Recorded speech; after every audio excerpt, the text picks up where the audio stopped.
Bismillahirrahmanirrahim. Assalamualaikum warahmatullahi wabarakatuh. Alhamdulillah, pada kesempatan kali ini di sini saya akan menjelaskan mengenai apa itu analisis kebijakan. Yang dimana hal ini tentunya adalah salah satu tugas yang diberikan oleh dosen saya pada mata kuliah analisis kebijakan pendidikan.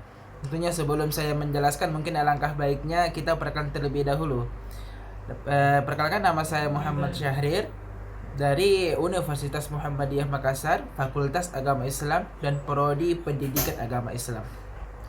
Jadi teman-teman sekalian, jika kita membahas masalah kebijakan, analisis kebijakan atau bagaimana cara kita membuat suatu kebijakan, ya, tentunya kita harus mengetahui dulu apa itu analisis, apa itu kebijakan. Ya, analisis jika kita melihat ya dari sisi KBBI, Kamus Besar Bahasa Indonesia, analisis yang berarti adalah penyelidikan, ya, penyelidikan terhadap suatu peristiwa agar kita mengetahui keadaan yang sebenarnya. Saya ulangi ya. KBBI menurut Kamus Besar Bahasa Indonesia, analisis yang berarti penyelidikan terhadap suatu peristiwa agar kita mengetahui keadaan yang sebenarnya. Jadi teman-teman sekalian, saya kasihkan sebagai contoh. Saya kasih contoh, misal ada sebuah kejadian yang terjadi, peristiwa yang terjadi, misal kecelakaan, ya.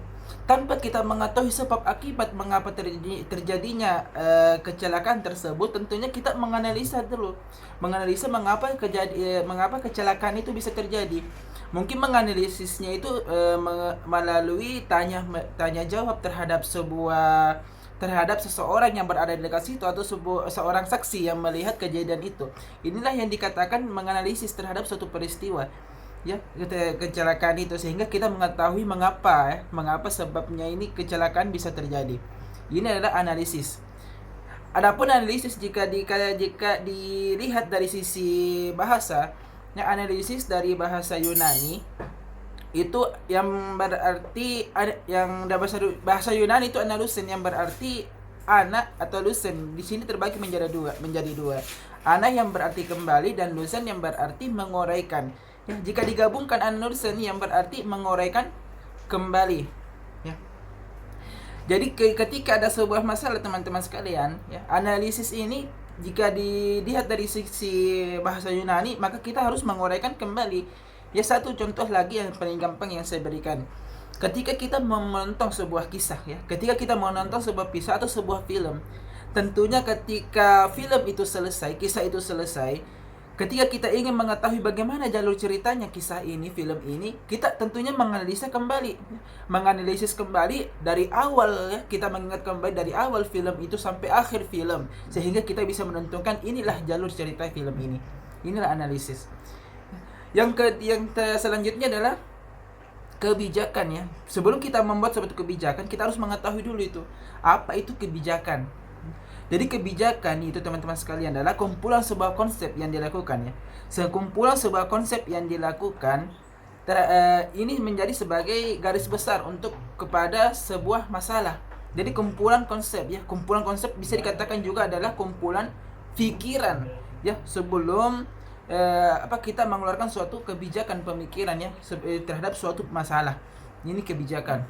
Sehingga teman-teman sekalian, ketika kita membuat suatu kebijakan, ya, ketika kita membuat suatu kebijakan, maka alangkah baiknya kalau kita menganalisis terlebih dahulu sebelum mengeluarkan suatu kebijakan. Baik adalah kita otoriter atau tersendiri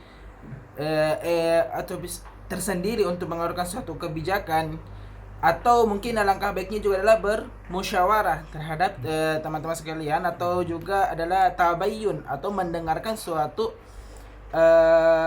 pembicaraan terhadap orang-orang, dari orang satu ke orang yang lainnya.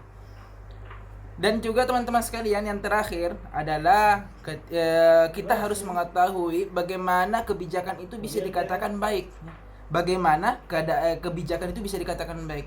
Jadi teman-teman sekalian yang harus kita ketahui, kebijakan ini bisa dikatakan baik ketika kita mengeluarkan suatu kebijakan, ketika kita mengeluarkan suatu pendapat terhadap suatu masalah, dan kebijakan itu dapat diterima oleh apa yang kita keluarkan ya. Misalkan kita menjadi sebuah kepala daerah ya, kita menjadi sebuah kepala daerah. Ketika ada suatu masalah yang terjadi pada masyarakat kita, pada pemerintahan kita, kita mengeluarkan suatu pendapat, kita mengeluarkan suatu kebijakan terhadap masalah itu, dan orang menerima kebijakan kita tanpa ada tanpa ada protes atau sanggahan terhadap kebijakan yang dikeluarkan. Inilah yang biasa dikatakan kebijakan yang baik. Nah, mungkin cukup teman-teman sekalian dari penjelasan saya mengenai analisis kebijakan dan bagaimana cara kita mengeluarkan kebijakan yang baik. Cukup sekian dari saya, kurang lebihnya mohon dimaafkan. Billahi fisabil haq, bersama Allah kita di jalan kebenaran. Fastabiqul khairat, marilah kita berlomba-lomba dalam kebaikan. Assalamualaikum warahmatullahi wabarakatuh.